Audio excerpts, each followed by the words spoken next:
को तो बहुत ही संसार में जैसे लोग पूछते हैं, बहुत लोगों की जिज्ञासा होता है और वो जिज्ञासा सभी के मन में होता है ऐसा, वो जिज्ञासा को बहुत ही लोगों की तरफ से प्रभु जी तो आप सब जानते हैं, किंतु वो चाहते उनकी आप लोगों की तरफ से ऐसे बहुत लोगों की भौतिकवादी जो सुख प्राप्ति करते उसी बारे में उन्होंने एक क्वेश्चन जिज्ञासा कर रहे हैं और जिज्ञासा उनसे आपसे प्रश्न की लेंगे, फिर डिस्कस करेंगे नेक्स्ट वीडियो के लिए। हरे कृष्ण। तो प्रभु जी जैसे कि हमको शुरू से ऐसा शिक्षा दिया जाता है कि पढ़ाई लिखाई करो, पढ़ाई लिखाई होके करके बड़ा बनो, पैसा ज़्यादा से ज़्यादा पैसा कमाओ, ज़्यादा से ज़्यादा भोग करो, और भोग के पीछे सारा संसार पागल है कि कैसे हम भोग कर ले, क्या खा ले, क्या देख ले, किसको स्पर्श कर ले।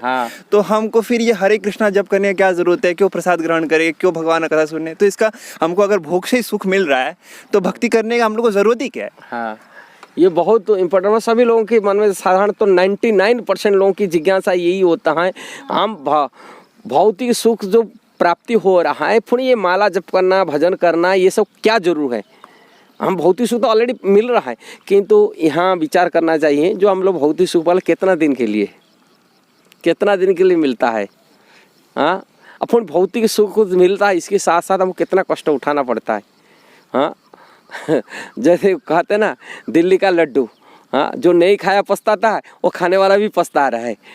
ऐसा ही भौतिक संसार सुख है, दिल्ली की लड्डू जैसा ही। ऐसा ही लोग यहाँ सुख पिछवाते, इसके लिए उनको कितना मेहनत करना पड़ता है, कितना तकलीफ सहना पड़ता है, तरह तरह बीमारी भोगना पड़ता है, बुढ़ापा भोगना पड़ता है, और तरह तरह की परिवार की समस्या में झिल रहा है, ये तकलीफ सब चलता है। इसके साथ साथ हम लोग को सुख प्राप्ति करते हैं। और सुख कैसा ही है, जैसे ही कोई खुजली हो गया शरीर में और खुजलाहट होता है, और क्या करें, खुजलाहट खुजलने के लिए थोड़ा जो सुख मिल जाता है खुजलने का टाइम में, वही सुख जैसा ही है। थोड़े से खुजलाहट को खुजला हटा कर दे, उसमें सुख प्राप्ति करें, किंतु बाद में खुजला के बाद वो बीमारी ठीक नहीं होता, पूरी इलाज सही नहीं होता, बार बार दुख मिलता है। ऐसे बहुत से खुजलाहट जैसा ही सुख है, खुजलाने में जो सुख मिलता है ऐसा ही सुख होता है, किंतु वो उसका रोग व्याधि बीमारी ठीक नहीं होता है। किंतु ये कितना दिन के लिए, थोड़े दिन के लिए। ये संसार दुखालयम अशाश्वतम, टेम्परारी है। हमेशा हमारे शरीर नहीं रहेगा ना, शरीर जैसा आज ही देख रहे हैं वही शरीर हमेशा रहेगा।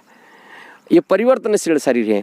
जो शरीर बच्चापन था वो जवानी में नहीं रहा, जवानी में जो शरीर रहेगा बुढ़ापा में रहेगा, बुढ़ापा खत्म हो जाएगा, मृत्यु भी पड़ेगा। शरीर परिवर्तन होता है, पुण्य अंत में पुण्य दुख, पुण्य जन्म होना, मरना, बुढ़ापा भोगना, बीमारी भोगना, ये सब दुखाल है।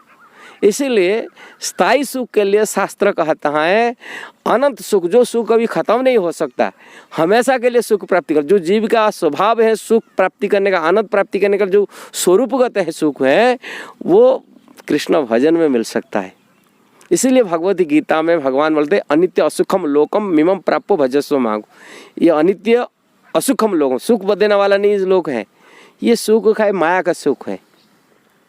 जैसी प्रकार है चैतन्य चरितामृत रखा है, राजा दंड देने के लिए कभी कभी पानी में डुबाई के रखता है, नदी की पानी में, और व्यक्ति छटपटाते, जो कि छटपटाते, और सांस लेने के लिए जो होता है राजा थोड़ा सा उठाई तो सांस दिला देता है। और वो सांस लेना जो सुख हम परम सुख वाले मान रहे हैं, किंतु वो सुख परम नहीं।